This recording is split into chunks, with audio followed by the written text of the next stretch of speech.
दादा, शरद पवार यांच्या उपस्थितीत संभाजीनगरमध्ये अनेक गृहप्रवेश झाले. म्हणजे अजितदादा यांना सोडून जाणारे अनेक पातबर नेते आज प्रवेश केलेले आहेत. मात्र प्रवेश करताना शरद पवार यांनी म्हटले आहे की पक्ष प्रवेश होताना कुणीतरी म्हटलं आहे की सर्वांना पुन्हा घेऊ नका. पण मला माहिती आहे आंब्याच्या एका आळीतला एकच आंबा खराब असतो, तो सर्व आंबे खराब करतो आणि त्यामुळे आळीत खराब होणार नाही याची काळजी मी खबरदारी घेईल. कसं बघता या वक्तव्याकडे शरद पवारांनी? पवार साहेब खूप ज्येष्ठ नेते आहेत. आम्हाला सगळ्यांना पवार साहेबांचा आदर आहे.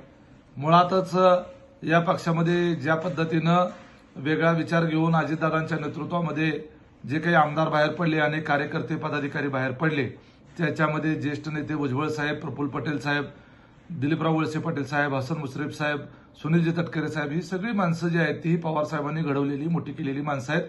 अजितदादा सकट सगळेजण हे मान्य करतात. परंतु ज्या काही घटना घडल्या त्याच्या संदर्भानं आदरणीय पवार साहेबांचा विश्वासात घेऊन त्यांना त्यांच्या विचारांती त्यांच्या संमतीनं हे सगळे निर्णय झाले होते. परंतु ते गुप्त होते. नंतरच्या काळामध्ये भूमिका बदलल्या गेल्या. जे काही ठरलं होतं त्या पद्धतीनं कुणीच वागलं नाही. त्यामुळं काही जणांना आता उद्या विधानसभेच्या निवडणुकीच्या पार्श्वभूमीवर ज्या त्या मतदारसंघातली त्या ठिकाणची जी प्रॅक्टिकल सिच्युएशन आहे ती सिच्युएशन बघून एखाद्याला तिकीट मिळणार नाही असं जर वाटत असेल आणि निवडणूक लढवायची असेल तर अशी काही माणसं आहेत की ते निवडणुका लढवण्याच्या करता दुसरी संधी मिळणार नाही, दुसरीकडे जागा मिळणार नाही म्हणून करता कदाचित परत गेले असतील.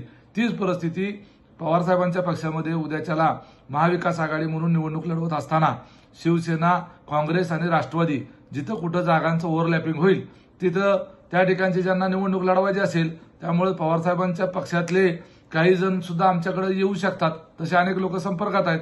त्यामुळं कुणी कुणाला नासवत नसतं. आडी कुठल्या आंब्यामुळे नासत नसते.